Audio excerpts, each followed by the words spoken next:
1 Korintus 12 ayat dimulai ayat 8 sampai ayat yang ke-11. Saya baca yang ke-8, Bapak Ibu selanjutnya baca yang ganjil. 1-2 ya saya baca kemudian nanti lanjut. Sebab kepada yang seorang roh memberikan karunia untuk berkata-kata dengan hikmat, dan kepada yang lain roh yang sama memberikan karunia berkata-kata dengan pengetahuan. Ayat 9.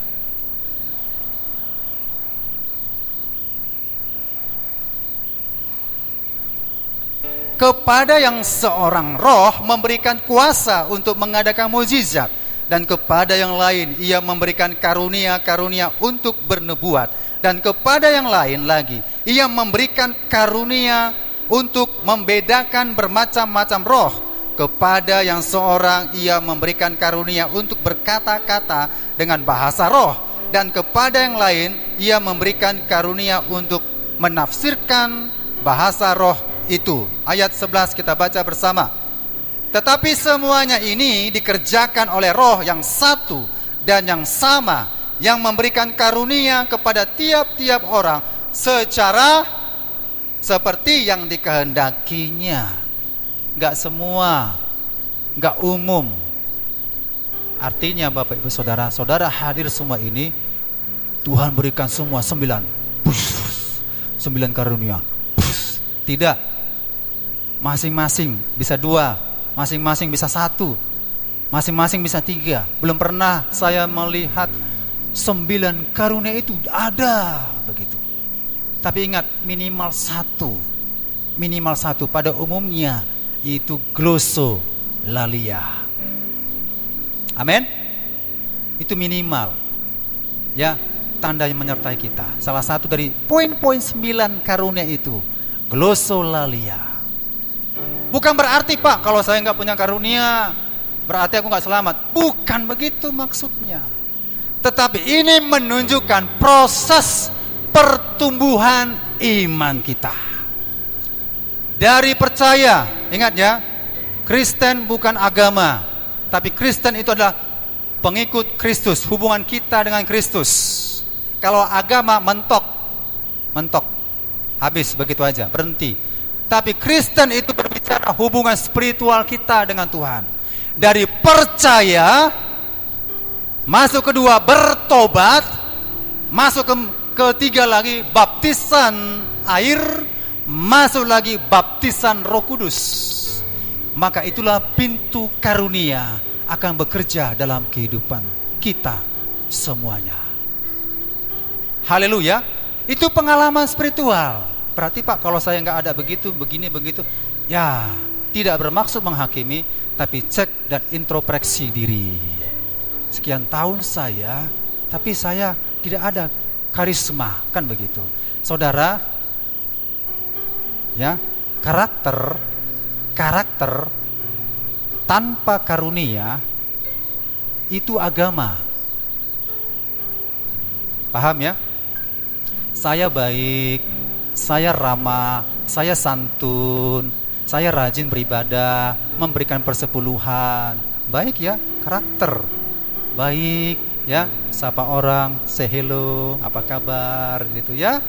Saudara-saudara, Alkitab jelas ya mengatakan orang Farisi pun berbuat demikian. Ya, kalau dibaca di ayat yang Matius 5 ayat 20, coba kita lihat Matius 5 ayat 20. Supaya kita mengerti kebaikan agama. Jangan kita menjadi kebaikan agama. Matius 5 ayat 20. Mari kita baca bersama. Matius 5 ayat 20. 1-2 ya.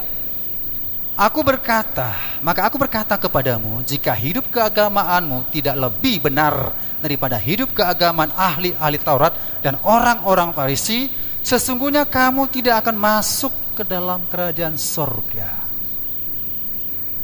Baik enggak Nikodemus? Oh baik, seorang pemimpin agama. Yohanes 3 ayat 3, saudara baca itu ceritanya. Tapi Tuhan tidak melayakkan dia masuk surga. Oh, enggak bisa. Aku pemimpin agama, Tentunya pemimpin agama memiliki karakter yang baik, reputasi yang baik, ya, pendidikan yang baik, pergaulan yang baik. Pasti juga karena dia pemimpin agama, kriteria seorang pemimpin agama 1, 2, 3, 4, 5 semua diikuti poin-poin dia baik. Itu kebaikan agama, ya, kebaikan agama. Jadi saudara-saudara, karakter tanpa karunia itu agama. Saudara harus mengerti, karakter tanpa karunia itu agama, sekedar agama. Ya, di Alkitab Titus, coba kita lihat lagi ya supaya kita tahu. Kitab Titus 3. Mari kita baca Titus 3 ayat 5, 1, 2 ya. Pada waktu itu dia telah menyelamatkan kita bukan karena perbuatan baik yang telah kita lakukan, tetapi karena rahmat-Nya oleh permandian kelahiran kembali dan oleh pembaharuan yang dikerjakan oleh Roh Kudus, bukan dikerjakan agama. Jadi kalau hanya sebatas baik, ya saudara, itu agama. Jadi tanpa karunia itu agama. Artinya karunia ini Roh Kudus yang bekerja dalam kehidupan orang percaya. Kebaikan kita bukan kita katakan karena kebaikanku Tuhan aku berkenan kepadamu, bukan karena kepintaranku Tuhan maka aku bisa, kan begitu. Semuanya karena Roh Kudus.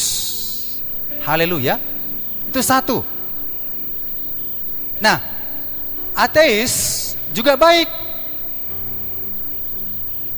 Kita lihat Lukas 6:33. Supaya kita bisa membandingkan kebaikan-kebaikan yang dilakukan orang-orang yang tidak percaya kepada Yesus. Lukas 6 ayat 33. Kita baca bersama-sama 1-2 ya.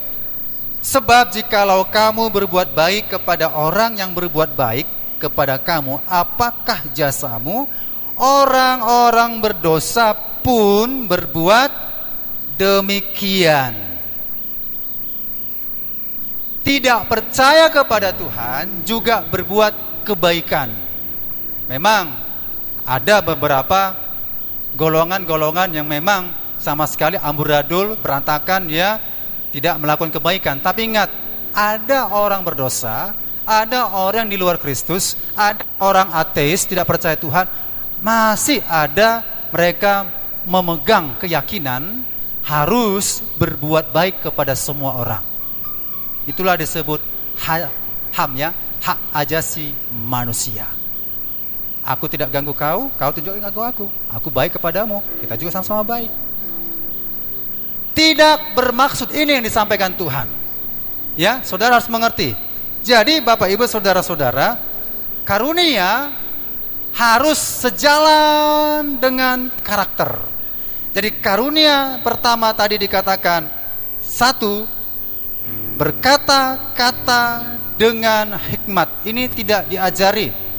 Berkata-kata dengan hikmat dalam situasi sesulit apapun, masalah yang sangat berat, ada sesuatu yang diberikan Tuhan, hikmat kepada kita untuk jalan keluar. Itu nggak dipelajari. Sesuatu hikmat diberikan Tuhan. Contohnya peristiwa yang dihadapi oleh Raja Salomo menghadapi dua ibu. Dua ibu ini mengaku sama-sama anaknya bayi, ya, bayi yang satu lagi meninggal dan diyakini ini bayi saya. Itu Tuhan berikan hikmat kepada Salomo. Itu hikmat, ya, bukan hikmat dunia. Tapi ketika kita mengalami satu problem yang sangat sulit untuk dipecahkan, untuk diselesaikan, Tuhan berikan hikmat kepada kita. Amin. Itu hikmat, ya. Kemudian dikatakan lagi yang karunia selanjutnya, yaitu berkata-kata dengan pengetahuan. Pengetahuan di sini bukan pengetahuan matematika, IPA, biologi, bahasa Inggris dan sebagainya. Tapi dalam terjemahan lama dikatakan ini adalah perkataan marifat. perkataan marifat. Seseorang diberikan karunia perkataan marifat, Tuhan langsung memberitahu kepada kita keadaan situasi yang kita hadapi. Makanya jangan heran kalau ada orang yang menerima marifat dari Tuhan, dia bisa berkata, ibu yang duduk di belakang sana, ibu menghadapi masalah. Ibu yang, bapak yang di sebelah sana, yang pakai baju batik, nah, penyakitmu disembuhkan Tuhan. Tumor pasti hilang. Dari mana dia tahu? Itu marifat. Ya, tidak dipelajari. Tidak dipelajari. Marifat. Tahu, ketika ditanya konfirmasi, betul. Betul. Itu marifat. Makanya penting marifat ini, saudara-saudara, ketika kita melihat situasi, Tuhan berbicara, memberitahu keadaan seorang, keadaan situasi itu begini, begitu. Itu marifat, ya. Nah, kemudian roh yang sama memberikan iman. Iman ini bukan seperti yang kita pahami, iman yang seperti kita alami seperti ini, tidak. Tapi pada saat tertentu, iman ini sangat luar biasa bekerja, sampai memindahkan gunung pun bisa. Itu karunia iman. Aku percaya hari ini Tuhan menjawab doaku. Aku berdoa punya rumah, maka Tuhan menjawab, tahun depan aku punya rumah. Aku sudah lihat. Nah, itu iman. Ya, itu iman. Seperti Ibu Simanung Khalid kan pernah gitu ya. Aku percaya kereta itu pun, sepeda motor itu akan kembali. Ya udah, itu karunia iman. Kembalikan, kembali. Itu karunia iman terjadi. Ya, beda, bukan iman biasa. Tetapi iman tiba-tiba terjadi ketika kita menghadapi situasi. Iman itu bekerja dan kita yakin dalam spontanitas kita terjawab Tuhan secepatnya. Ya, itu iman. Kemudian karunia menyembuhkan. Menyembuhkan. Bapak Ibu Saudara, kita doakan seorang, orang tersebut sembuh. Sudah ngerti kalau karunia menyembuhkan. Karunia mengadakan mukjizat. Mukjizat ini ya tidak sama dengan keadaan situasi logika kita. Ya, seorang hamba Tuhan berdoa supaya hujan dihentikan, hujan pun berhenti. Hukum alam tidak berlaku. Itu karunia mukjizat. Kemudian karunia bernubuat. Dia tahu keadaan akhir zaman ini. Dia tahu keadaan 2 tahun lagi. Dia tahu keadaan 3 tahun, bahkan 5 tahun lagi. Kalau saudara dengar hamba Tuhan yang berkata demikian, saya sudah dengar ya. Kalau saya yakin saja, karena memang sudah karunia dia. Virus corona ini 5 tahun tidak akan berlalu.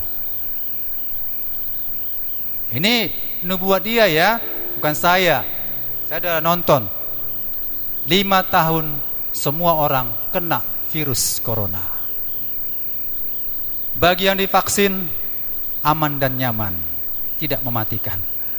Bagi yang tidak divaksin, ya, adu sakti, siapa lebih kuat. Jadi semua akan mengalaminya. Semua mengalaminya. Yang divaksin juga kena virus corona. Tapi ada perbedaan, ya, ada perbedaan. Semua akan kena dan sama seperti flu biasa. Pandemi ini akan berlalu dengan hanya dapat diatasi dengan daya tahan tubuh yang kuat, stamina yang kuat, saudara-saudara. Maka ini akan berlalu. Dan jenis virus ini akan sama seperti flu-flu biasa. Ya, kalau saya kan pernah kena gejalanya, entah benar entah salah, itu urusan dokter. Kalau saudara ya, ini poin-poinnya. Tenggorokan sakit menelan, sakit seperti ada duri, panas. Saya sudah ngalaminya. Ya. Kemudian hidung agak-agak, gitu. Saya sudah ngalaminya. Kemudian demam, sampai kompres. Akibat, ya mungkin dikatakan virus lah. Saya sudah ngalaminya. Demam, ya demam. Gak bisa tidur, tengah malam terbangun. Sudah saya alami. Dan kehilangan penciuman, gak bisa membedakan minyak wangi atau sepatu kaos kakinya itu udah bau. Kalau saya ambil kaos kaki yang bau itu, saudara, gak tahu saya itu wangi atau harum, gak tahu. Itu sudah saya alami 1 minggu. Dokter bilang, Pak, Bapak sudah kena gejala COVID. Saudara, tapi terlintas dalam pikiran saya, enggak lah, ada Tuhan. Kan gitu kan? Harus pakai iman ya, ada Tuhan. Ada Tuhan. Enggak apa-apa. Saya jalani. Saya bekerja, ngajar, tapi enggak beritahu ke teman. Kalau saya beritahu ke teman, pasti semuanya akan menghindar. Ya. Ke sekolah ya pakai masker supaya jangan menular lah dengan teman-teman saya. Saya wajib pakai masker dari pagi sampai pulang, tetap pakai masker. Saya kan tahu diri saya ini terjangkit gitu, terjangkit. Tapi saya nggak mau imani itu karena COVID, mungkin karena yang dampak yang lain. Udah, nggak ada bawaan malas. Tapi pesan dokter, kalau sudah hilang rasa, mengecap dan sesak napas, itu sudah masuk ke tahap selanjutnya. Tanpa ragu lagi lah, kan gitu ya. Tapi saya beraktivitas, berdoa, tidak mau kalah, berolahraga lagi pun, lari 5 km, lari 10 km, jalani. Makan tak selera, saya makan aja lagi. Enggak, saya katakan enggak selera, enggak makan. Makan aja. Ya, waktu di kantin sekolah, saya lihat enak dimakan, sambal-sambal, cabai-cabai. Aduh, cuma saya bilang sama yang memberikan ini kan, Pak, jangan taruh cabai, lagi enak gitu saya bilang. Saya mau makan, ya, yang biasa aja sayur-sayur gitu. Padahal kalau saya perhatikan saya pun nggak selera makan, tapi saya minta yang jangan sampai yang mengganggu tenggorokan. Ya saya makan. Minum air hangat, bawa termos, minum hangat, ya per jam minum air hangat, sebentar hangat. Nah, Bapak Ibu Saudara, hanya kalau saya pikir-pikirlah, benar juga kata Daud Tony, virus corona akan sama seperti flu biasa, enggak mematikan. Amin. Tidak mematikan. Jangan saudara takut, nanti aku enggak mati. Yang mematikan kalau komplikasi dengan penyakit-penyakit yang lain. Saudara ada sakit paru-paru, asma dan lain-lain, maka virus corona itu berkolaborasi dengan penyakit-penyakit yang lama yang bawaan tubuh kita, akhirnya itulah mempercepat kita meninggal. Tapi kalau daya tahan tubuh saudara kuat, tidak ada masalah, nggak sampai lama. Ya, isolasi diri 14 hari, sembuh total. Amin. Ya, bukan sok hebat kita ya, bukan. Tapi saudara, daya tahan tubuh itulah yang mengalahkannya. Ya, itu nubuat, sudah disampaikan. Kemudian membedakan bermacam-macam roh. Kalau merasakan kehadiran roh lain, semua bisa. Kalau saudara bertemu dukun, saudara bisa merasakan rohnya ada yang berbeda. Tapi bukan itu maksudnya membedakan roh. Membedakan roh, saudara-saudara, dia tahu, ya, dia tahu di balik situasi ini ada roh yang mendalanginya. Ya, itu karunia membedakan roh. Doakan, tengkingkan, usir. Itu bisa dilihat. Itu karunia membedakan roh. Ya. Kemudian dikatakan lagi berkata-kata dengan bahasa roh. Tentunya sudah tahu glosolalia. Dan kemudian menafsirkan bahasa roh. Menafsirkan bahasa roh. Dan ini 9 karunia ini tidak dikatakan hanya berlaku 1, 2, 3. Semuanya masih berlaku sampai sekarang. Amin. Ya, semuanya masih berlaku sampai sekarang. Tergantung karunia itu diberikan khusus kepada saudara. Saya enggak diberikan karunia bernubuat, walaupun saya minta Tuhan, saya berdoa supaya Engkau berikan apa yang terjadi masa depan, enggak ada juga diberikan. Saudara doa enggak apa-apa, doa aja. Tapi ketika saya doa, Tuhan berikan karunia berbahasa roh, karena saya lihat orang lain itu mereka melayani bisa berbahasa roh untuk meneguhkan diri ya. Alkitab mengatakan Tuhan jawab. Jadi ketika saudara berdoa, Tuhan berikan karunia iman, karunia mukjizat, bernubuat, itu kehendak Tuhan yang jadi dalam kehidupan orang percaya. Amin. Ya, itu 9 karunia. Sekarang kita lihat 9 buah roh. Galatia 5 22 sampai 23. Kitab Galatia 5. Kita baca bersama-sama 1, 2 ya. Tetapi buah roh ialah kasih, sukacita, damai sejahtera, kesabaran, penguasaan diri. Ada berapa?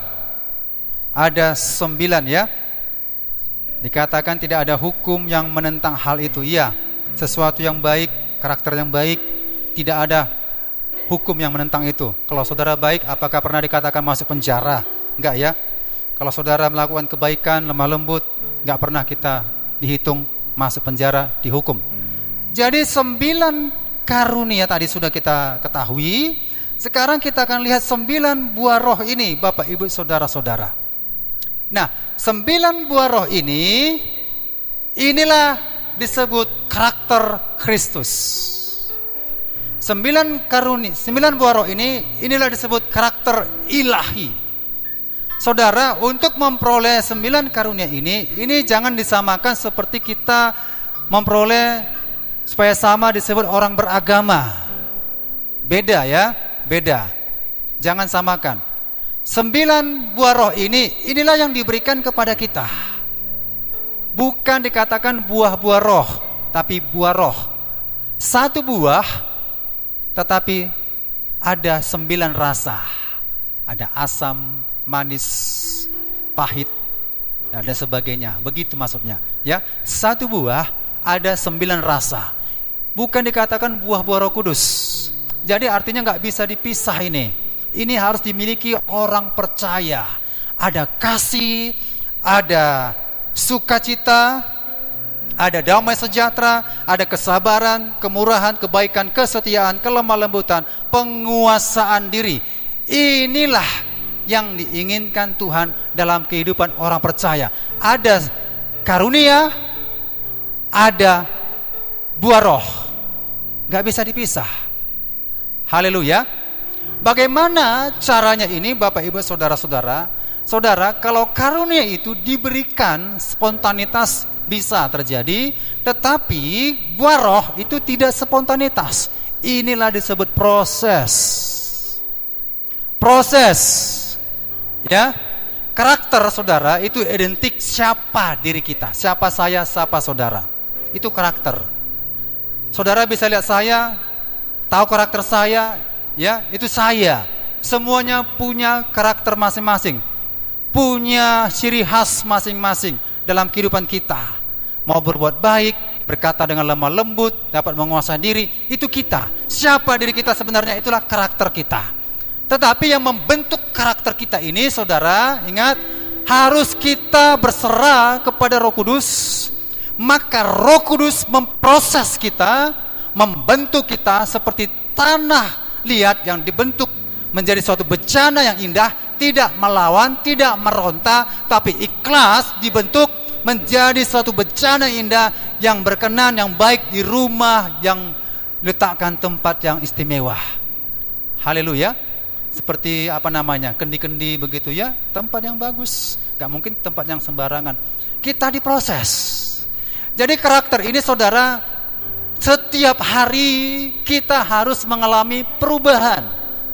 Ya, dalam kitab 2 Korintus 4 ayat 16 dikatakan di situ, saya baca, sebab itu kami tidak tawar hati, tetapi meskipun manusia lahiriah kami semakin merosot, namun manusia batiniah kami dibaharui dari sehari ke sehari. Ada buahnya. Kalau seorang yang percaya, Tuhan bilang, lihat dari buahnya. Lihat dari buahnya. Buah yang tidak baik, buang. Buah yang baik akan diterima Tuhan. Itulah disebut buah Roh Kudus. Seleksi alam. Kalau memilih ya, gak baik, buang. Baik, simpan. Gak baik, buang. Sortir. Dari buahnya lah engkau akan mengenal seseorang itu. Bukan dari karismanya, bukan dari karunianya, tapi dari buahnya seorang itu akan diketahui apakah betul dia itu berkarakter yang baik atau tidak. Dari buahnya. Tapi ingat, satu paket, kalau kita menerima karunia itu membentuk kita, memproses kita, mengubahkan kita. Jangan katakan, aku bisa karunia mukjizat tapi karakternya gak ada. Aku bisa glosolalia tapi gak ada karakternya. Gak nyambung. Saudara berglosolalia, haleluya, terpujilah Tuhan dengan bahasa-bahasa baru kan? Tetapi saudara sakit hati, itu bukan glosolalia, itu glosolalia palsu, bahasa roh palsu saudara. Tahu-tahu dia menyimpan sakit hati dengan banyak orang, bahasa roh palsu. Bahasa roh itu diungkapkan adalah hubungan kita dengan Kristus, bahasa vertikal. Bagaimana kita mengasihi Allah, sementara saudaramu yang engkau lihat, engkau tidak kasihi. Engkau adalah pembunuh. Kau bahasa roh. Bahasa roh itu glosolalia, hubungan vertikal dengan Allah. Karunia Allah bekerja dalam dirimu. Hendaklah engkau mengasihi sesamamu. Itulah bahasa roh itu. Amin. Jadi jangan coba-coba saudara berbahasa roh kalau saudara sakit hati, nggak diberkati Tuhan. Itu bukan karunia berbahasa roh. Itu lu buat-buat. Ya, kita boleh berbahasa roh. Tuhan ampuni saudara saya. Karena berkomunikasi dengan Tuhan. Kita berbahasa-bahasa yang lain. Ya, ini dia berbahasa rohnya melengking-lengking, menangis-menangis, berteriak-teriak. Ya, nggak salah sih, tapi salahnya rupanya bahasa sehari-hari nggak pantas, cakap kotor. Kalau marah bilang binatang, ya, bilang B2, B1. Kalau marah cakap kotor. Pertanyaan, betulkah itu bahasa roh? Bukan itu bahasa roh. Bahasa roh itulah komunikasi kita dengan Allah. Amin. Vertikal. Bagaimana mungkin kita sebut saya mengasihi Allah, kita tidak mengasihi saudara-saudara kita? Kalau kita bermusuh-musuhan sakit hati saudara, bahasa roh yang kita panjatkan itu tidak berkenan. Melayang-melayang di sini saja itu, nggak sampai kepada di hati Tuhan. Tapi ketika kita merasakan aku mengasihi orang lain, aku mau mengampuni orang lain, bahasa roh kita berkenan di hadapan Tuhan. Amin. Berarti karunia Roh Kudus membuat kita menghasilkan buah Roh Kudus. Ya, menghasilkan buah Roh Kudus. Saudara-saudara, hati-hati dengan ini ya. Matius 7. Mari kita lihat. Matius 7 ayat 22. Berkarunia tapi tidak berkarakter. Inilah yang dibenci Tuhan. Matius 7 ayat 22 sampai 23. Kita baca bersama-sama. 1, 2 ya. Pada hari terakhir, banyak orang akan berseru kepadaku, Tuhan, Tuhan, bukankah kami bernubuat demi namamu dan mengusir setan demi namamu dan mengadakan banyak mukjizat demi namamu juga? 23. Pada waktu itulah aku akan berterus terang kepada mereka dan berkata, aku tidak pernah mengenal kamu, enyalah daripadaku kamu sekalian jahat. Rupanya kita berkarunia tapi tidak berkarakter. Jahat. Saudara berbahasa roh, berkarunia berbahasa roh, di hati saudara menyimpan dendam, kebencian, iri, dengki. Jahat. Kata Tuhan, dimuntahkan Tuhan. Salahkah bahasa roh? Enggak salah. Salahkah mujizat? Enggak salah. Salahkah bernubuat? Enggak salah. Mengusir setan demi nama Yesus? Enggak salah. Tapi dikatakan di sini, aku tidak pernah mengenal kamu. Aku tidak pernah mengenal kamu karena kamu berdosa. Mengenal di sini bukan seperti kita mengenal Pak Presiden sekedar dengar ya. Oh saya tahu, bukan. Mengenal ini bahasa Yunani. Saudara selidiki bahasa Yunani. Buka bahasa Yunani itu, saudara. Kitab Sabda, saudara. Tetap mengenal, pilih bahasa, tetap muncul. Mengenal di situ ginosko. Ginosko itu punya hubungan yang intim, seperti suami dan istri, hubungan yang intim. Saudara bagaimana bisa hubungan intim dengan Tuhan? Saudara berdosa, membenci orang lain, dendam banyak orang lain, cakap kotor, gak menguasai diri, gak sabar, gak ada buah rohnya, gak ada buah rohnya. Tentulah dari buahnya engkau dikenal, dan buah yang busuk itu buang. saudara. Bukan salah bahasa roh, nggak salah bahasa roh, nggak salah mujizat, nggak salah mengusir setan dalam nama Yesus. Tapi Tuhan mengatakan, aku tidak ginosko dengan engkau. Kau berbahasa roh, tapi nggak ada hubungan ginosko. Buang. Engkau memuji menyembah Tuhan, hanya kata-kata saja, tapi tidak ada hubungan dengan Tuhan. Ginosko, puji-pujian saudara, penyembahan saudara, nggak laku. Saudara yang melayani di atas, saya melayani di sini, saudara nggak punya hubungan dengan Tuhan, nggak laku semuanya itu di hadapan Tuhan. Jadi harus ada ginosko. Sebelum menyampaikan firman, ya saya juga berdoa, saya harus ginosko dengan Tuhan. Tuhan, saya menyampaikan firman-Mu bukan karena kecerdasan, bukan karena kepintaran. Kalaupun sekalipun saya bodoh, Tuhan, ajarilah saya. Saya nggak sehebat Pak Pendeta Gilbert, saya nggak sehebat Pendeta Erastus Sabdono dan lain-lainnya. Saya nggak sehebat mereka. Tapi saya mau menyampaikan apa yang dikatakan firman ini harus disampaikan. Kan begitu, punya hubungan. Ini enggak. Melayani musik, oh naik. Keyboard, naik saja. Song leader singer, naik saja. Tanpa ada ginosko dengan Tuhan. Busuk. Dibuang Tuhan. Enyah engkau sekali pembuat kejahatan. Melayani Tuhan, tapi SKT-SKT-an. Bisa ya, singer 3. Ini bukan di sini maksud saya. Singer 3 bernyanyi. Tapi kalau ditanya, berteman gak mereka itu? Bisa nyanyi puji Tuhan. Bisa menyembah Tuhan. Wah, Tuhan lihat. Engkau tidak ginosku dengan aku. Enyah engkau sekalian pembuat kejahatan. Engkau memujiku, tapi hatimu jauh daripadaku. Jadi kita harus mengerti Bapak Ibu Saudara. Jadi karunia tidak salah, karunia tetap ada. Tapi ingat, punya hubungan dengan Tuhan. Bagaimana punya hubungan dengan Tuhan? Harus ada buah roh. Haleluya. Ayat 8 sampai 9 kita baca bersama-sama. 1 Korintus 13 ayat 9. 1-2 ya.